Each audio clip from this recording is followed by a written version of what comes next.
música.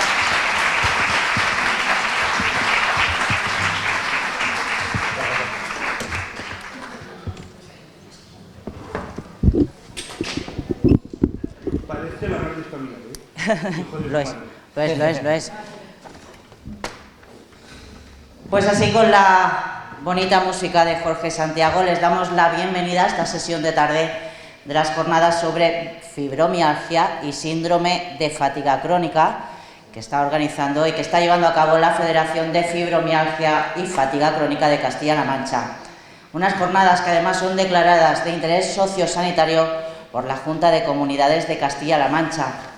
Y continuamos con las ponencias. Damos la bienvenida en este momento al doctor Antonio Collado, perdóneme usted, llevo toda la tarde con usted y ahora le cambio el nombre, al doctor José Alegre Martín. Les presento un poquito. Es médico internista, es coordinador de la unidad del síndrome de fatiga crónica en el Hospital Vall d'Hebron de Barcelona, coordinador del Grupo de Investigación de Fatiga Crónica en el Instituto de Investigación, también del Vall d'Hebron de Barcelona.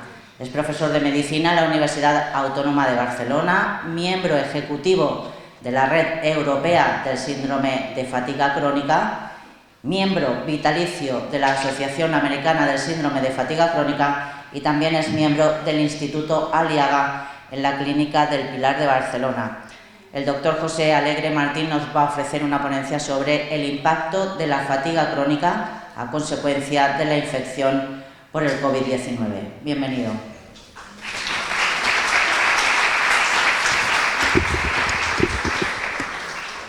Bueno, la verdad que yo siempre que vengo aquí a Albacete, pues recuerdo que vine hace unos 20 años, ¿no? Me acuerdo que comí en un sitio que había muchos toreros y toros y estaba buenísimo todo. Y bueno, en Villarrobledo, pues ahí tengo una buena amiga y para mí es un honor estar aquí. Voy a tratar de explicarles algo. El otro día hablaba con el investigador que más sabe en el mundo de coronavirus, que es el doctor de Juanes del CSIC de Madrid. Este hombre, hasta el año 2020 nadie sabía quién era. Me emociono porque es increíble. Este hombre lleva trabajando 30 años con coronavirus. Y un día el mundo cambió y cambió su vida también. Luego ha diseñado la vacuna y es un hombre que merece un verdadero elogio, porque oyes hablar a mucha gente del coronavirus que nadie sabe, porque todos hemos aprendido mucho, ¿no? Entonces, con el COVID, que a mí me produjo una enfermedad muy grave, el síndrome de fatiga crónica está de enhorabuena absolutamente. Pero hay que aprovechar esa oportunidad. Todo lo que tiene que ver con el COVID, hay financiación, hay movimiento, porque es indudable lo que ha hecho. En este momento se calcula que desde marzo del 2020 a ahora hay 14 millones de enfermos en el mundo de síndrome de fatiga crónica por el COVID. Nuevos enfermos. Eso es un problema importante. Ahí me dieron un premio la Mutua Madrileña, explicando mi enfoque, que luego lo comentaré, y el titular fue ese. El síndrome de fatiga crónica es la complicación crónica más grave de la COVID. Pero bueno, vamos a intentar explicar un poco qué hacemos nosotros con los enfermos. Yo no voy a hablar, mencionaré la fibromialgia, no voy a hablar de enfermedades que no existen, el long COVID, el COVID persistente. Esos son cajones desastre. ¿Y se imaginan ustedes una enfermedad que fuese la de las mujeres después de la menopausia? Pues eso es el post-COVID y el long COVID. Un cajón desastre enorme, donde están todas las complicaciones del COVID. Veremos a ver qué es el síndrome de fatiga crónica después del COVID. Bien, hace 5 años, un grupo de investigadores en Europa se nos dio dinero del Parlamento Europeo para organizar la primera red en el mundo del síndrome de fatiga crónica. 27 investigadores de todo el mundo. Esto fue publicado hace unos meses. Dieron la autorización para hacer la traducción en castellano y ya está. Hay un ruido que molesta. Vale. ¿Ahora? ¿No se escucha? Pues está encendido, en el punto rojo está encendido. Y se consiguió llegar a un consenso en docencia, en investigación. Hay muchas consejerías y el Ministerio de Sanidad, porque yo lo presenté hace unos meses, tiene conocimiento. ¿Qué significa eso? Es un consenso europeo. Y eso es muy importante para que las administraciones, como mínimo, hagan lo que pone ahí, como mínimo. Es un consenso de mínimos, ¿no? Bueno, pues como me han presentado de esta manera y se han olvidado de decir que soy pastor de ovejas, pues es una suerte, ¿no?, estar en este grupo de sabios europeos. Y hay biólogos, matemáticos, ingenieros. Ayer me dijeron, ¿quieres estar en el grupo europeo de la fatiga después del COVID? Bueno, pues hoy no he dormido por culpa de eso, ¿eh? La respuesta es sí, y aunque me queda poco tiempo de trabajo público, ¿cómo vas a decir que no? Bien, hay cosas que llaman mucho la atención. Una enfermedad psicológica, una enfermedad de mujeres extrañas, de mujeres... Luego explicaré cómo es la mujer con esta enfermedad después de 40 años estudiándola. Pues el Instituto Americano de Neurología, en una revisión estricta, a raíz de ahí nacieron los criterios de 2015, el grupo técnico, como en Cataluña está la Agencia Neurológica, encuentra 8.000 papers que ponen de manifiesto que es una enfermedad biológica. Esto fue muy revolucionario. ¿Qué hacemos nosotros? Y hace poco hablaba con la decana. Pues explicarle a los estudiantes que en medicina lo único que es objetivo es la historia clínica. Y esto se lo he dicho a bastantes jueces. Es lo único que es objetivo. Pero tú puedes no creer en lo que dice la enferma, ¿no? Pero la historia clínica es imprescindible en esta enfermedad, y luego lo veremos, hay que explorarlo. Los análisis que les hacen a los enfermos tienen poca utilidad, igual que las radiografías, y la evaluación psiquiátrica es muy importante porque dentro de las causas de cansancio están las enfermedades psiquiátricas. Y las formas primarias las ha de diagnosticar un psiquiatra. No es que vas al psiquiatra porque no sé lo que tienes y entonces tienes depresión. No. Entonces, ¿qué son? ¿Cómo se hace la historia? Los estudiantes míos que hoy están en el Valle Brón haciendo un seminario, porque no he podido estar con ellos, le hacen la historia.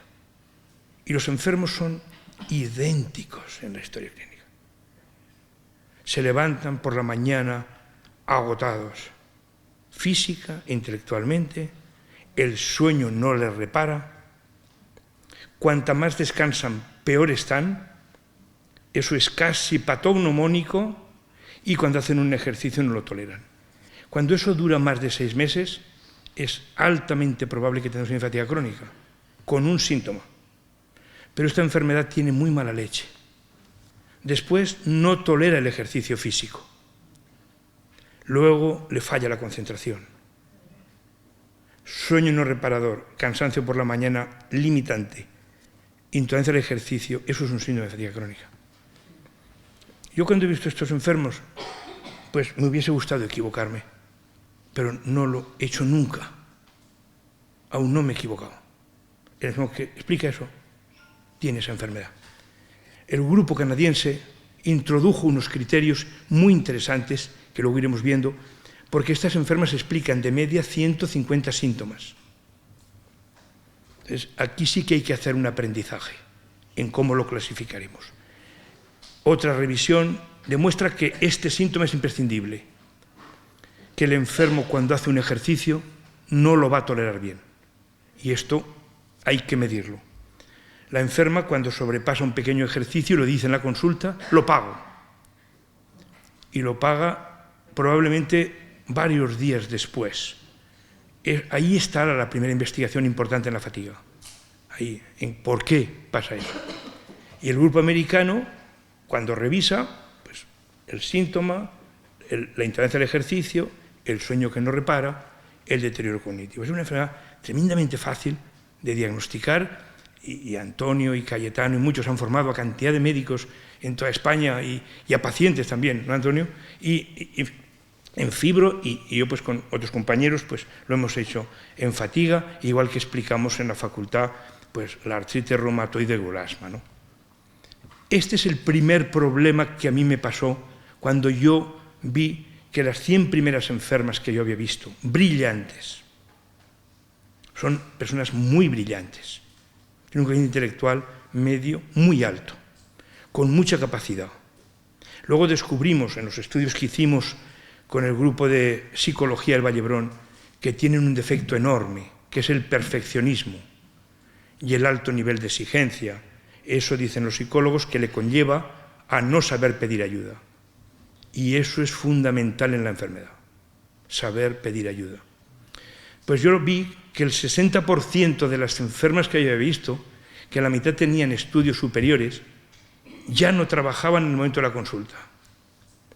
Cuando revisé su historial laboral, nunca habían cogido la baja, ni siquiera una cuando parió. Eso se le explicaba a algún juez cuando he ido como experto. Es una enfermedad limitante y por eso tiene tanto peso el síndrome de fatiga crónica después del COVID. Estas personas, yo he visto unos 40 enfermos ya, están muy limitados para hacer su trabajo. Cuando un juez pide un nivel de incapacidad en la esclerosis múltiple, ¿pedirá que es absoluta? ¿Qué opinan ustedes? Que no, porque el cerebro funciona perfectamente. Y con una silla de ruedas dirige el hospital de Albacete. ¿Ok? Pero estas mujeres han salido a la calle y han dicho, mi enfermedad es muy dura, la silla o me muero. ¿Y la fatiga dónde está? ¿No? ¿Qué es tan limitante? Es la esclerosis múltiple, enfermedad grave y tanto. Pero en la clásica el cerebro funciona bien. Y lo mismo que ocurre con la ELA. El enfermo con ELA se despide de su familia conscientemente. A veces solamente mueve los ojos, ¿no? Esta enfermedad es mala, afecta el músculo y el cerebro, entre otras cosas. Eso fue la tesis de una doctora. Ya en el año 2011 sale el primer trabajo en Estados Unidos que esta enfermedad significa la pérdida de $2 billones de productividad solamente por no trabajar, y el grupo de Georgia lanza una prevalencia que ya está en el olvido de todos, que es el 2,5% de las mujeres en edad de trabajar. No el 0,01, no. Y eso es un tema muy interesante. Se han hecho estudios en países africanos y el nivel es el igual. Y lo más grave de esta enfermedad es que afecta a adolescentes y afecta a niños. He visto niños con fatiga después del COVID que tienen 12 años y no pueden multiplicar. En los niños es tremendamente impactante. Ya en Inglaterra, en determinadas áreas, es la primera causa de fracaso escolar. Esas formas de TDAH incompletos, el síndrome de Asperger atípico, ¿no? Pues es curioso. En medicina interna le decimos al enfermo, no sé lo que tienes. Le llamamos idiopático, que es decir, después de haberte estudiado, vienen porque han perdido 50 kilos, tienen fiebre de 3 años o están agotados. Después de estudiarlos meticulosamente, el médico le dice al enfermo, no sé lo que te pasa. O sea, estamos acostumbrados a no decir, esto es psicológico, son los nervios, vaya usted a darse un baño. No. En medicina, eso de poner etiquetas es un error. Hay que saber diagnosticar al enfermo. Desde el primer momento, nosotros estudiamos el impacto de la fatiga con escalas. Vemos en azul cómo puntúan los pacientes y en lila los sanos. Es tremendo el impacto de la fatiga. La calidad de vida de esta enfermedad es posiblemente la más grave. En naranja están las personas sanas, con una serie de puntos. Y estos son los pacientes. Aquí en medio está el trasplantado hepático, la insuficiencia cardíaca. ¿Y por qué es eso? Porque deteriora el músculo y el cerebro. Entonces, ¿su calidad de vida es buena? No. Es extraordinariamente mala la calidad de vida del enfermo. Y la enferma, antes de enfermar, es todo menos negativa. Es muy positiva. Y por eso estamos aquí hoy. Porque personas que no pueden con su alma organizan esto. ¿Cómo no voy a venir yo? Aunque esté cansado de igual. Si ustedes que no pueden con su alma hacen esto, yo tengo que estar aquí. Y lo agradezco de corazón. El sueño es un problema. el enfermo cuando se levanta te dice, no me he recuperado. Pero te lo dice el que trabaja en el campo, no uno que es catedrático de filología, no. Yo no me he recuperado. Y cuando hacemos estudios, pues vemos lo mismo. Cómo contestan los pacientes en las escalas del sueño y cómo los pacientes, las personas sanas. Vamos por los bloques del grupo canadiense. Los enfermos explican dolor, debilidad, fatiga después del ejercicio, contracturas musculares. Aquí tenemos un problema y es que ya se puede dar el cannabis por spray en la contractura muscular de la esclerosis múltiple. Yo creo que esos enfermos, como muy poco, deben tener fibromialgia, que casi se ve en más del 40% de todas las enfermedades inmunoinflamatorias, pero bueno, pues y me da rabia porque los enfermos que han tomado marihuana, yo no la puedo prescribir, no les ha disminuido el dolor, sino todo lo contrario. Hemos de luchar por eso. Igual que en Estados Unidos está aprobado el uso del cannabis para el dolor generalizado, aquí lo hemos de conseguir también. Es muy triste que en Barcelona haya tiendas para comprar cannabis y el médico no lo pueda prescribir como analgésico, pero estamos en ello. Entonces, el enfermo se le hace una prueba de ejercicio físico. Esa prueba de ejercicio físico es imprescindible. Hay muchas críticas. Al enfermo le supone un estrés increíble. El enfermo va a estar 2 o 3 días muy cansado. Y hacemos la prueba en 2 días porque cuando una persona sana hace una prueba, la segunda saldrá mejor, es el esquema del entrenamiento, ¿no? Pues bien, este es el equipo muy sofisticado, 15 años en el Vall d'Hebron para conseguir este equipo informatizado para conocer más de 500 variables de cuándo hace el enfermo hace ejercicio, ¿no?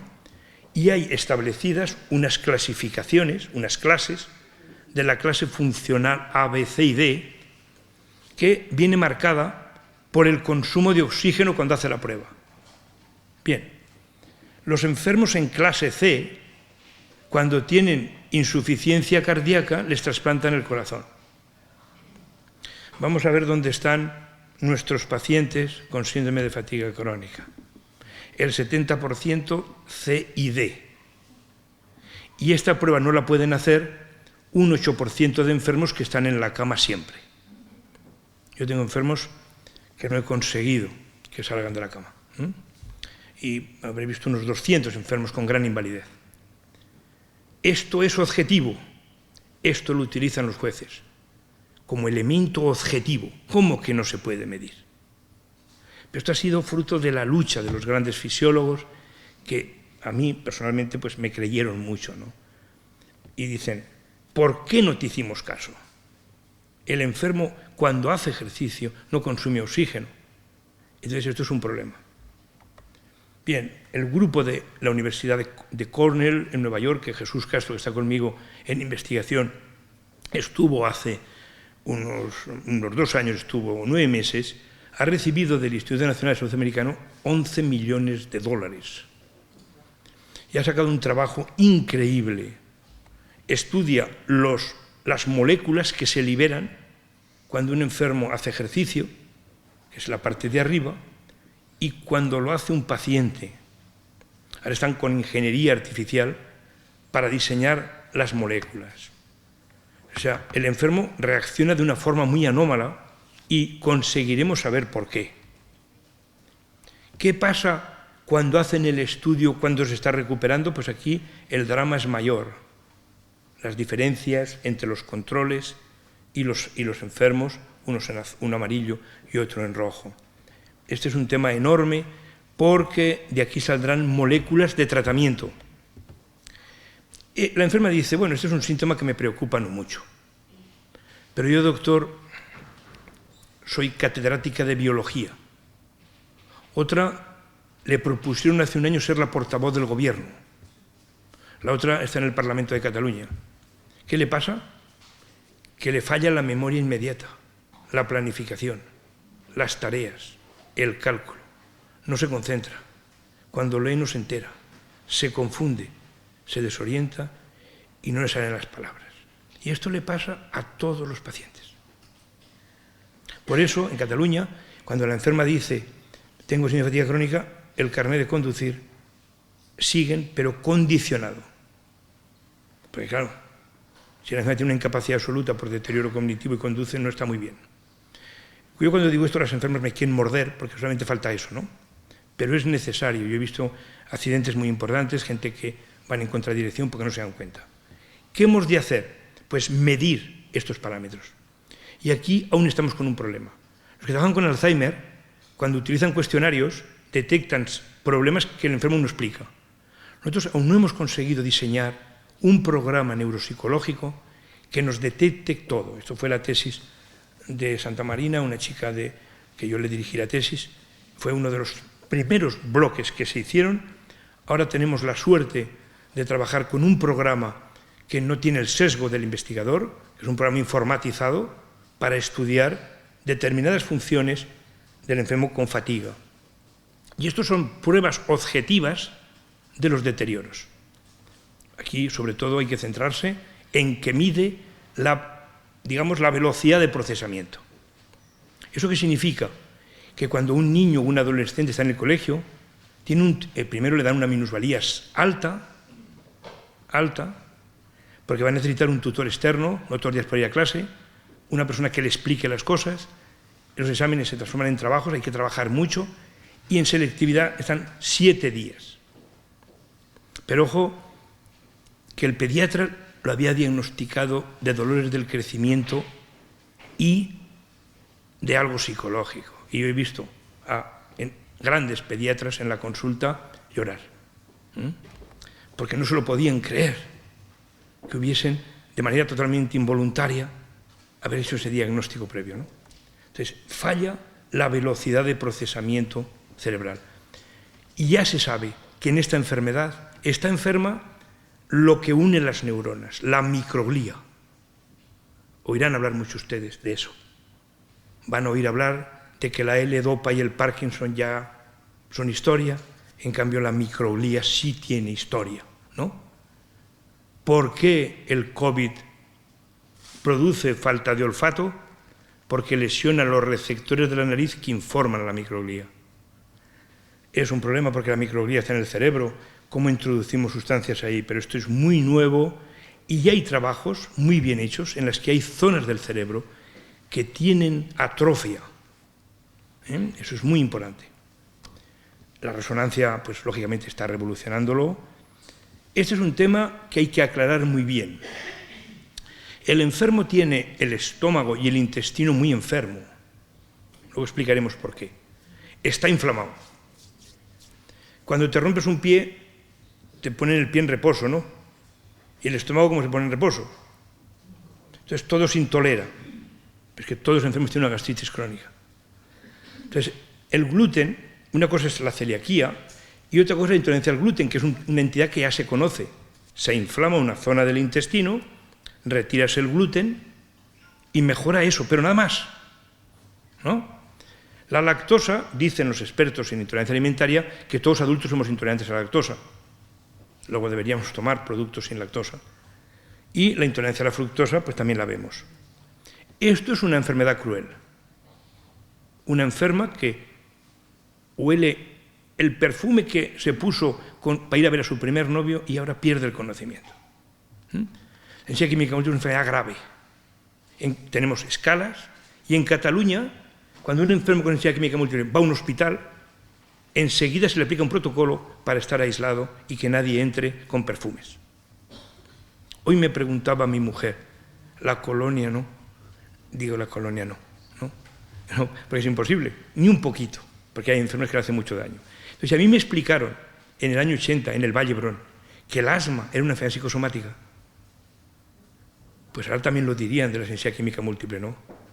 Y hoy hay fármacos para que los bronquios no se cierren y para la inflamación. O sea, tiene que haber optimismo. Bien, esto es la intolerancia a los metales. Las enfermas, pues, esto de piercing, yo he visto mamas que se transforman en una estructura fibrosa arrugada. ¿Qué hizo la enferma? Ponerse una prótesis. Levantar implantes, prótesis de cadera. Pero esto no es hacerte un análisis para ver la cantidad de cobalto que tienes en sangre, no. Este es un test que lo hace una fundación del norte de Europa que expone a las células linfoides a concentraciones de metales, ¿no? Y el que diseñó los euros, este fue fino, porque la intolerancia cutánea al níquel afecta a más del 5% de la población mundial, y los euros llevan níquel. Pero como no preguntan a nadie, ¿no? Pues es así. Entonces, los fármacos es una realidad. O sea, no es que el enfermo no lo tolere, no, es que es así. Yo tengo enfermas que ya llevan el cuarto antidiabético, alguna con dificultades para tolerar la insulina, ¿no?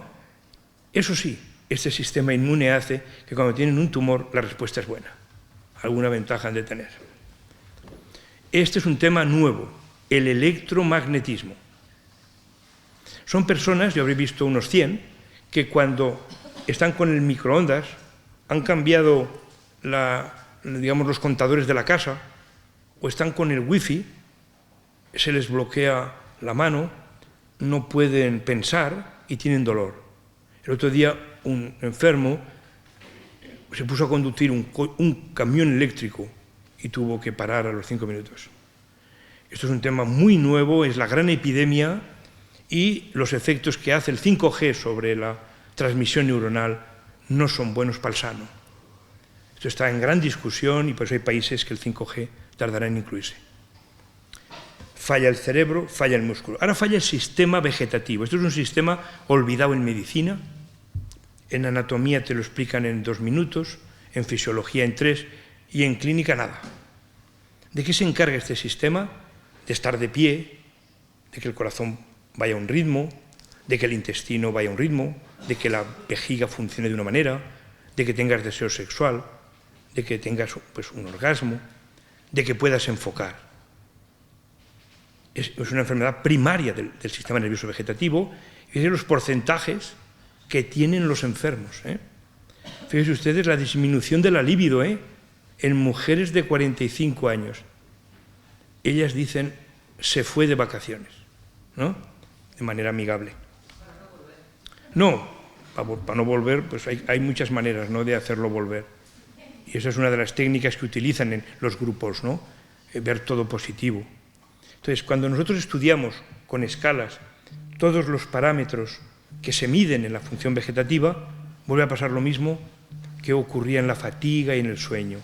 Grandes diferencias entre los pacientes y los sanos. Pero estudiar el sistema neurovegetativo es una cosa tremendamente complicada.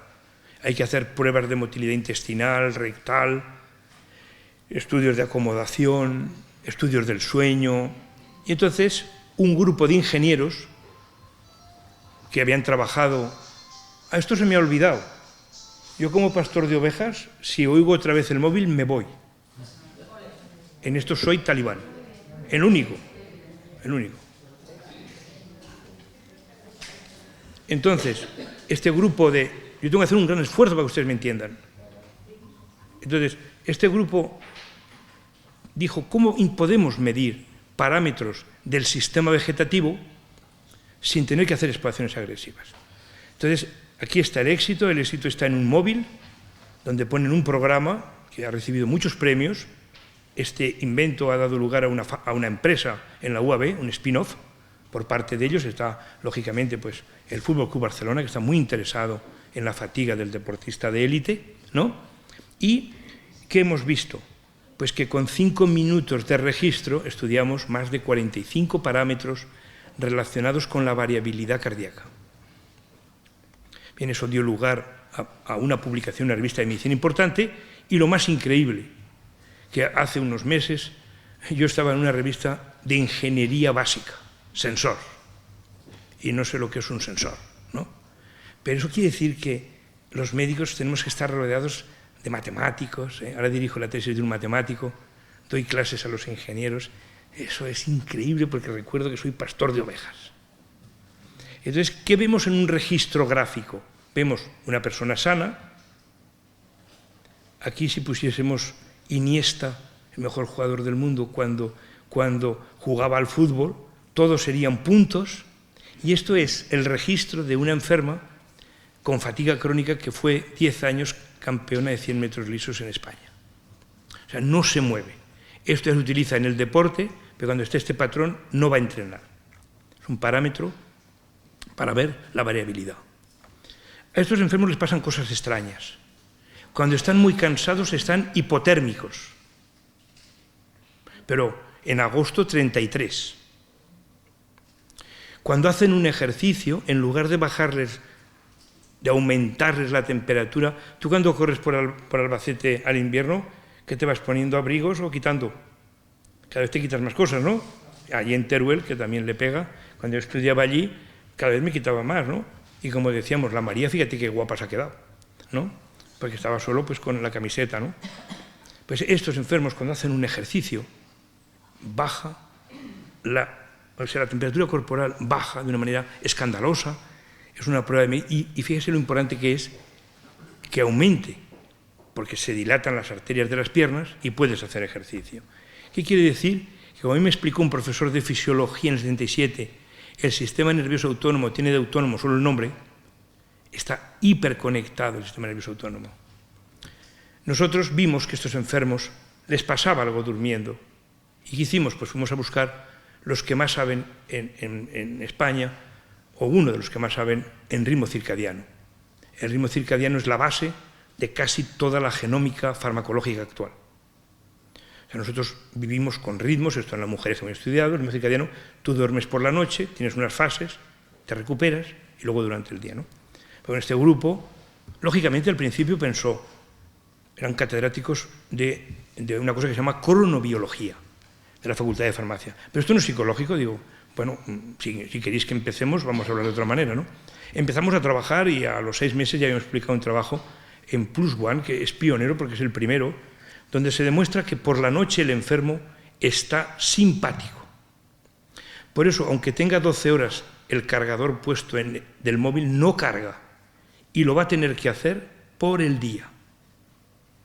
Pautas de ejercicio y momentos de descanso. ¿Y cómo se relajará? Ojo, si cuando se relaja hace una técnica que exige concentración, se va a poner peor.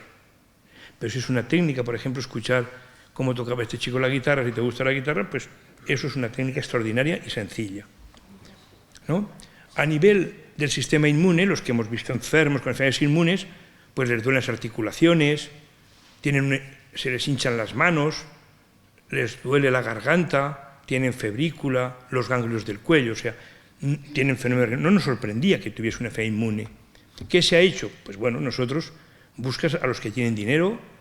Julià Blanco posiblemente sea uno de los que más saben de la respuesta inmune en el SIDA. Él se preocupó de por qué el enfermo con SIDA era tan diferente, ¿no? Uno se moría, ¿no? Pues nos escuchó y conseguimos dinero. Y vimos que las células del sistema inmune de estos enfermos en 8 proteínas era totalmente diferente. Pues bueno, no encontramos ningún laboratorio que estuviese interesado en estas proteínas. Porque es una enfermedad psicológica.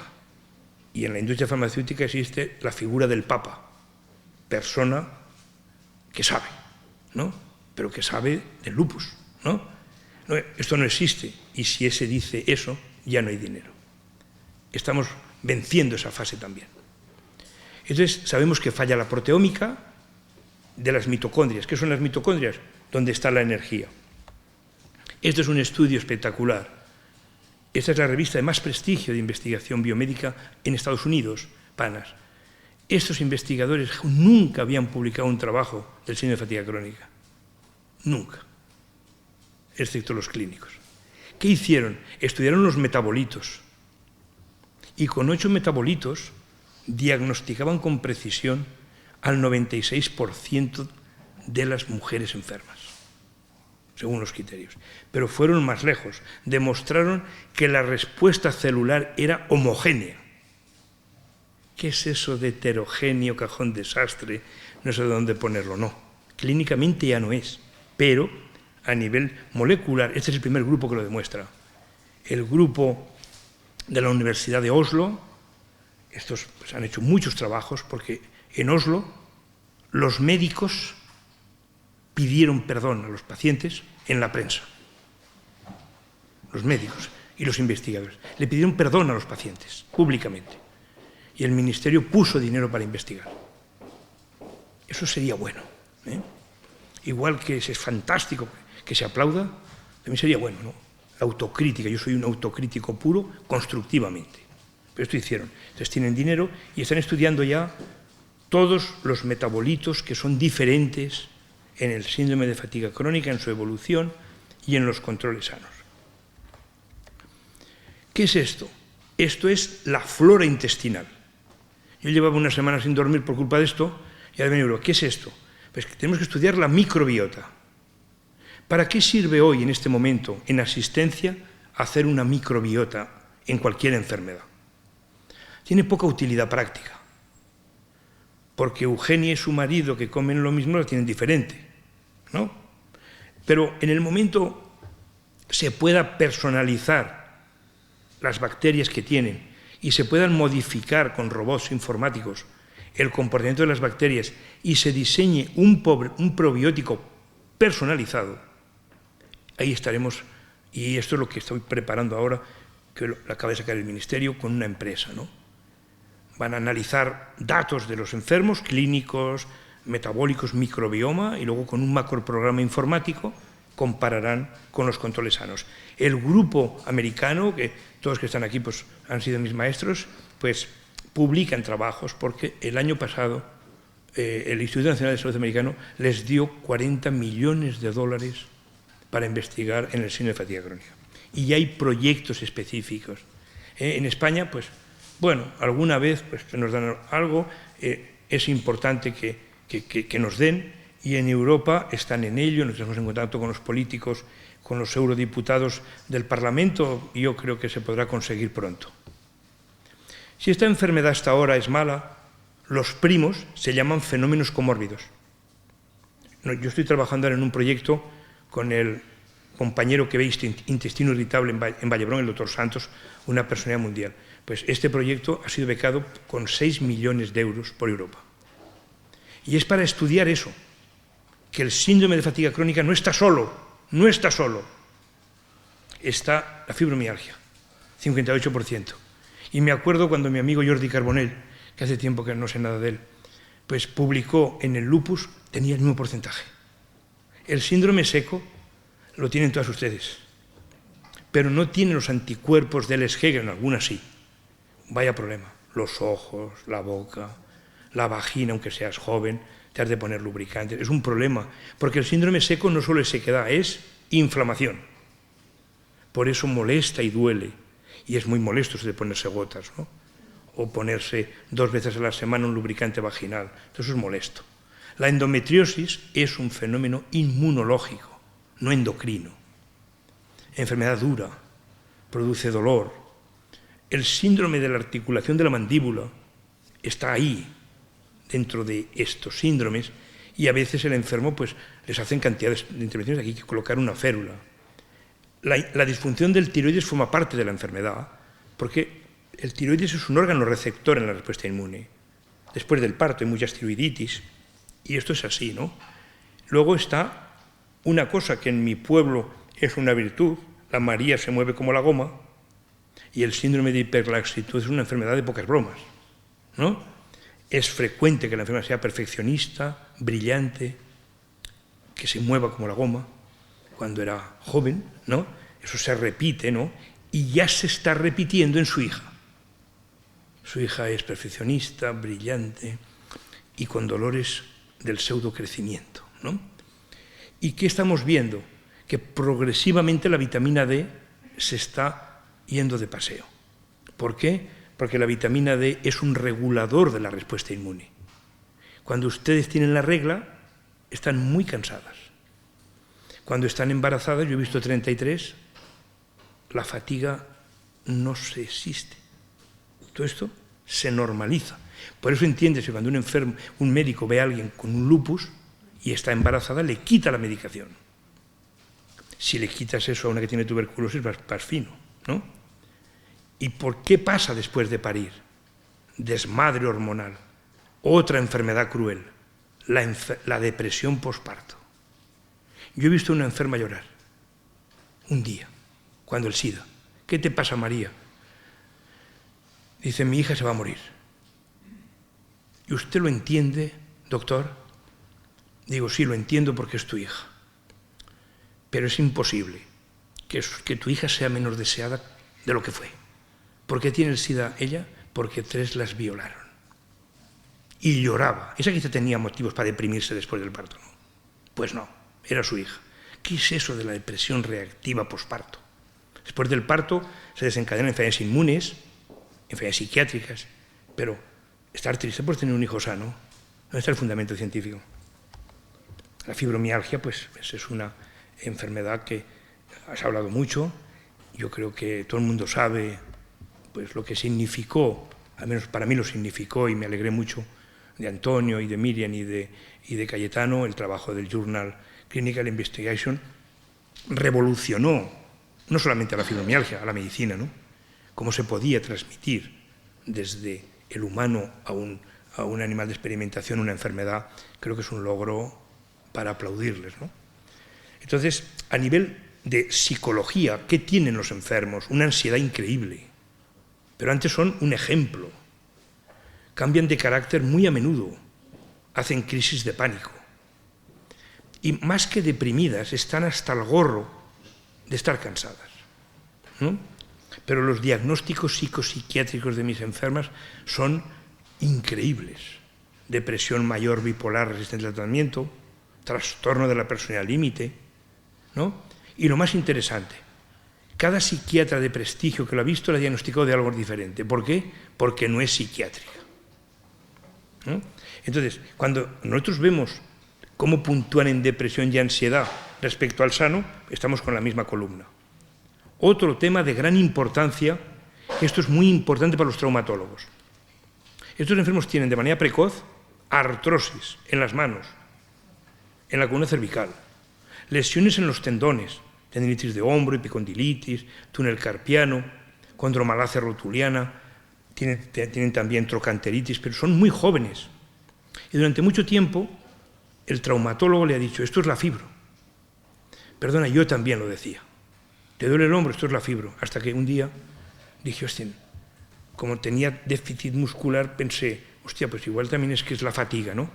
Le pedí una eco y el hombro que no le dolía estaba más enfermo, como dicen los reumatólogos o los traumas. Es un tema muy a tener en cuenta cuando el enfermo entra en un programa de fisioterapia. ¿Esto qué es? Esto es algo que a ustedes les pasa. Comen lo mismo, hacen el mismo ejercicio y se están poniendo redonditas. Esto es el síndrome metabólico. ¿Por qué? Porque la fatiga induce resistencia periférica a la insulina. Ya se consideran todas las enfermedades inmunoinflamatorias como factor de riesgo vascular y metabólico. Todas. Aumentan el colesterol, los triglicéridos, pero algunas están delgadas. Y además también hacen esteatosis hepática, que hasta hace poco le dábamos poca importancia y ahora le damos porque hay alguna enferma que evoluciona a cirrosis. ¿Qué se ha demostrado? Que el sistema nervioso vegetativo está conectado con el síndrome metabólico. Entonces, el profesor Clough, que es un grande en estas enfermedades de la Universidad de Michigan, que yo lo conozco de las reuniones americanas, él tiene un instituto de dolor y fatiga en la universidad y le preguntó a esta revista dónde estaría centrada hoy la farmacología del síndrome de fatiga crónica, y fue espectacular.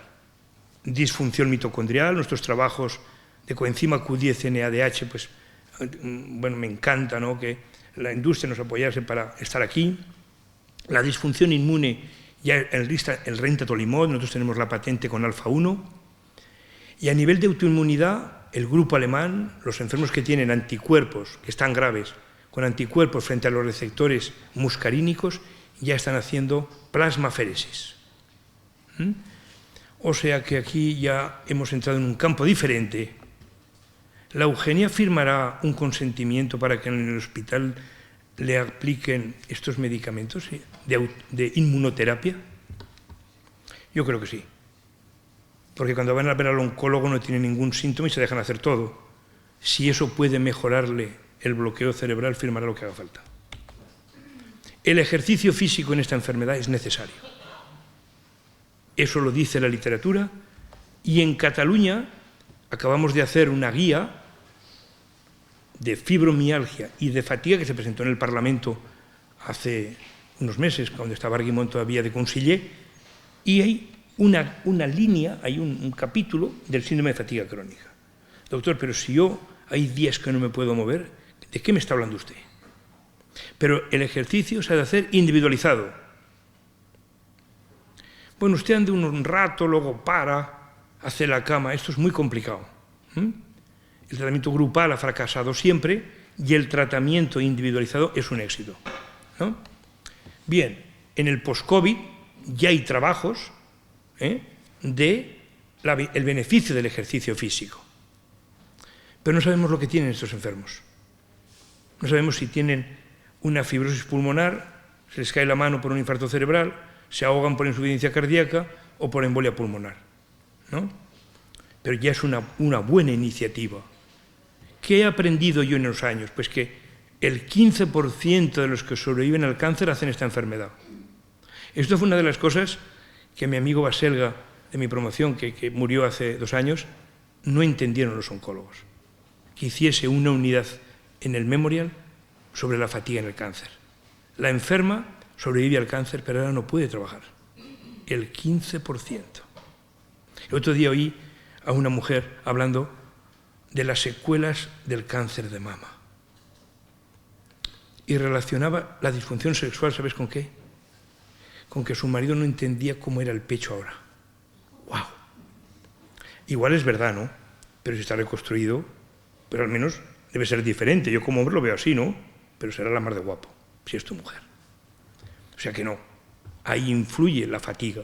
En las enfermedades inmunes ya hay trabajos que cuando hacen un ensayo clínico en enfermedades reumáticas miran la fatiga y ya hay fármacos que mejoran la fatiga en la R, en la espondilitis anquilosante, en la enfermedad de Crohn, en la artritis reumatoide. Pero siguen sin creer en el síndrome de fatiga crónica. Las enfermedades infecciosas, yo he visto hepatitis C, hepatitis B, SIDA, dengue. Tengo relación con el grupo que lleva en Madrid a la superviviente del ébola. ¿Y qué me pasó a mí al otro día que me desperté cuando estábamos en casa, pensé que podía estar más tiempo con Amelia? Pues no. Pensé, este virus produce fatiga. Esto era pues, el 10 de marzo del 20. Y luego está el síndrome de subentrenamiento, que tiene un gran impacto en este momento, porque se quiere transmitir la imagen de que hacer deporte no es bueno. Es bueno hacer ejercicio físico, en el sano, ¿eh? Para hacer deporte tienes que ir a un médico, ver tu capacidad, un entrenamiento, ¿no? La gente cree que correr es bueno, sí, sí puedes. Siempre se ha hablado de esto. Factores desencadenantes, respuesta, tienes unos genes. Para hacer un síndrome de fatiga crónica has de nacer con esos genes. Eso es indiscutible. Y ahí viene el problema. La Eugenia, que lleva 8 años viendo a su hija cansada y es que lleva mucho estrés. Toma. Pero si está amarilla, a la media hora viene al hospital. Y desde luego no llamar al doctor Alegre porque si tiene esto, se enfada. Esto es general y es normal, ¿no? Entonces, ya hay genes muy implicados, igual que en otras enfermedades, y aquí el más interesante es el de la ribonucleasa L. A nosotros nos dieron muchos palos cuando estudiábamos esto con De Meyler en Bélgica, y ahí salió la alfa-1 y es el gen más diferenciador. Es todo un camino que comparte la fatiga después del virus y la fatiga en la célula tumoral. Ya el rintatolimod es un fármaco que yo creo que la FDA la aprobará pronto, regula la respuesta inmune y es antivírico. ¿Los enfermos con hepatitis C que hemos erradicado el virus? ¿Ha desaparecido la fatiga? No, no. El virus lo que hace es encender la luz, igual que el cólera. Enciende una luz, aparece diarrea y cuando lo eliminas sigue habiendo diarrea. Los grupos de Europa, en el grupo de Euromene, han demostrado que cuando el enfermo tiene una infección y tiene determinados genes, va a desarrollar muchos fenómenos inmunes en el síndrome de fatiga crónica. Estos son los virus que ya y bacterias que han estado perfectamente establecidas, veremos alguna de ellas. Una de ellas es la hepatitis, otra es la infección por Epstein-Barr.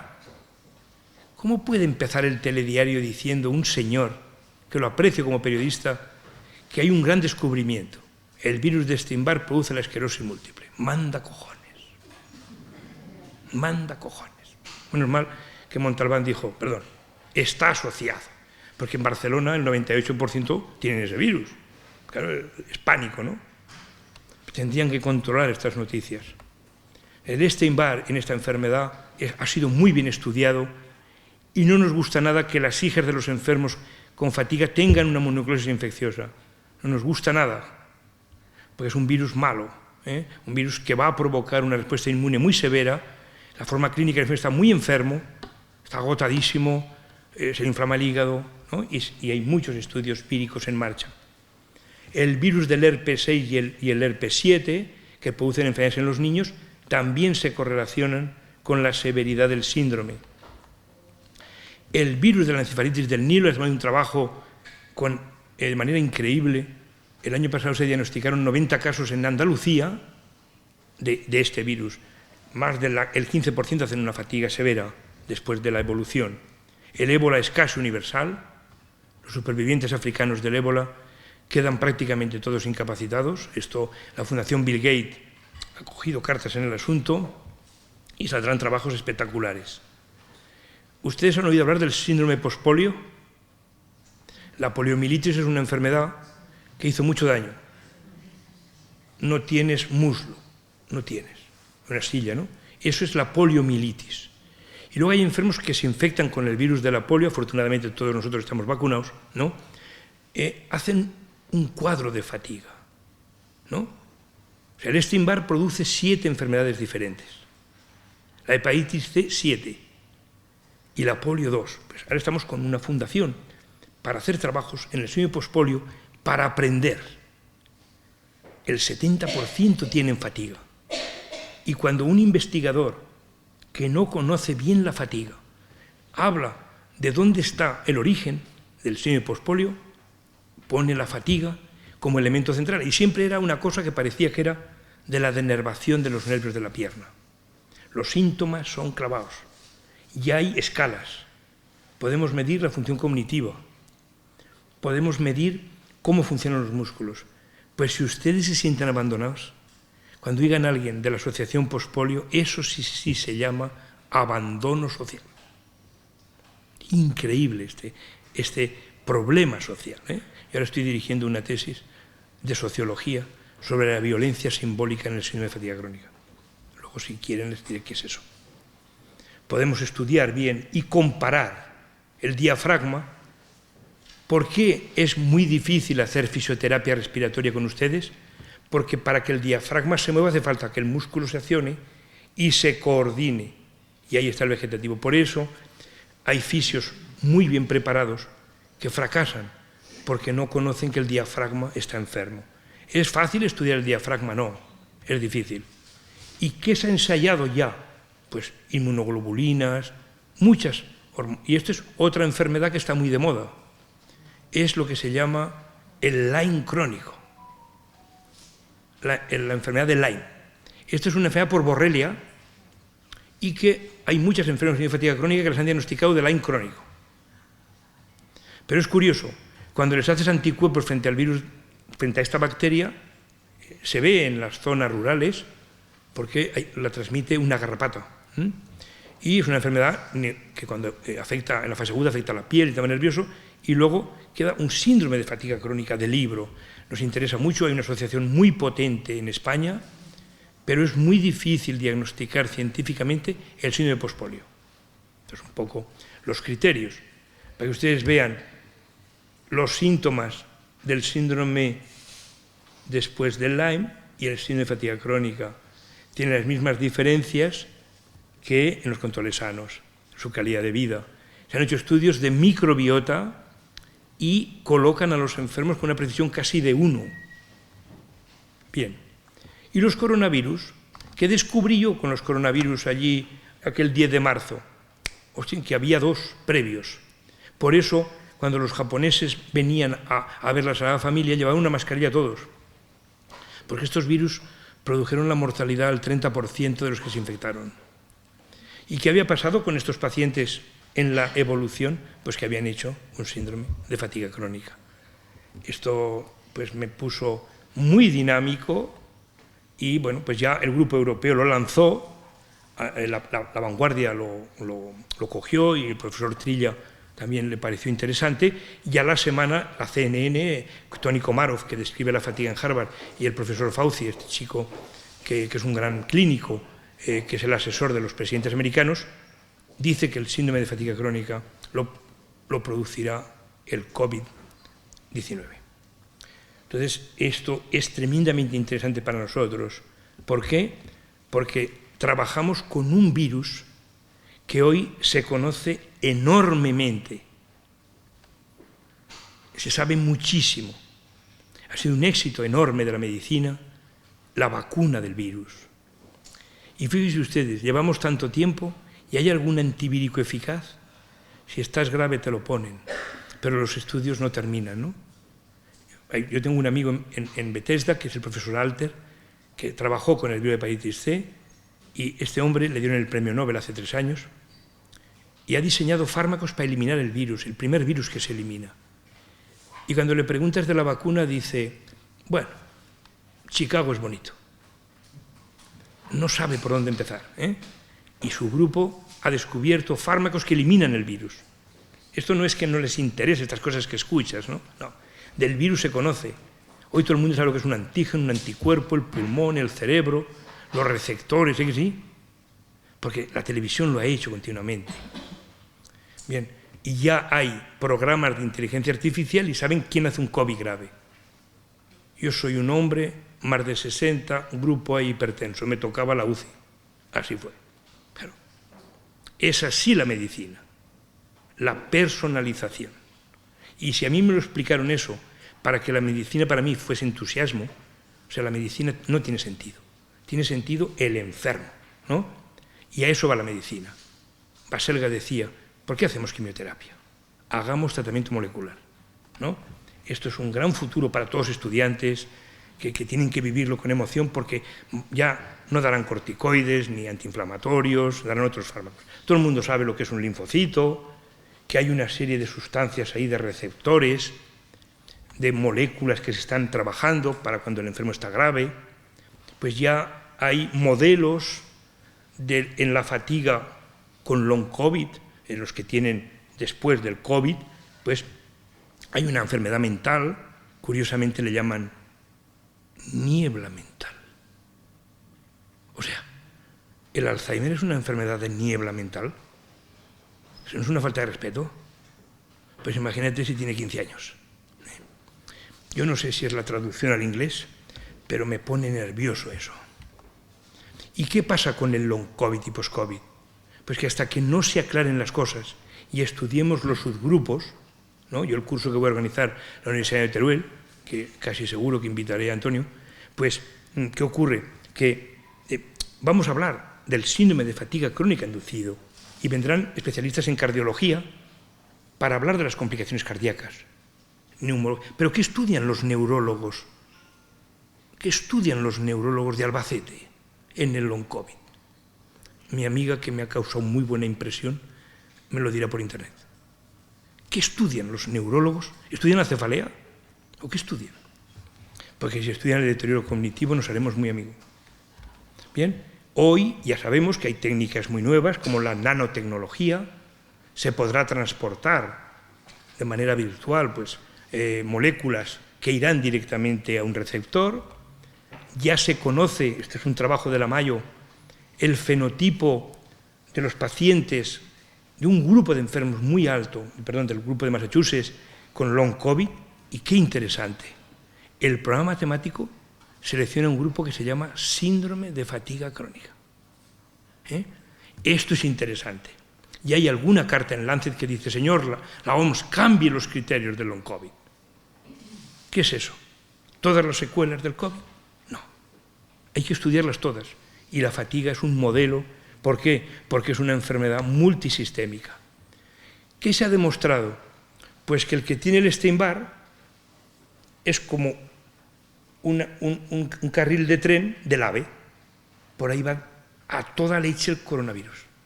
O sea, se ayudan entre ellos, ¿no? Esto es un problema, porque casi todos estamos infectados por Epstein-Barr, pero no todos lo tenemos activo. ¿Y qué está ocurriendo? Pues que ya se habla en los síndromes post-COVID con fatiga que está afectada la neuroinflamación, la estructura neurológica y la respuesta neuroinmune. Bien, muchos estudios, receptores, ya no les puedo cansar más porque es bastante lo que les he cansado, y esto es para explicarles por qué he venido aquí. Uno, para ver a María Eugenia; dos, para hablar un poco y discutir con Collado; y tres, porque yo cuando vengo cobro. ¿En qué? En el Instituto Vallebrón. Y me harán una donación, el grupo, esperemos que se apunte a la universidad, aunque será más pobre que las ratas como la autónoma, pero es igual, hay que pedir al alcalde, es para investigar. Nosotros tenemos un micromecenazgo de impacto para que los biólogos tengan dinero, porque si nuestro sueldo es pobre y nuestra situación profesional es triste, como a los maestros o cualquier trabajador público, el investigador es lamentable. Le dan el premio Nobel y cuando ha acabado. Y hasta entonces, ¿qué ha hecho? Pues yo tengo amigos que han cotizado 2 años a la Seguridad Social y publican en revistas de gran prestigio. Nadie habla de la carrera profesional del investigador en serio. Y nada, solamente pues agradecerles, espero que lo hayan entendido, y hoy he venido a gusto porque hoy hay muchas cosas nuevas que explicar.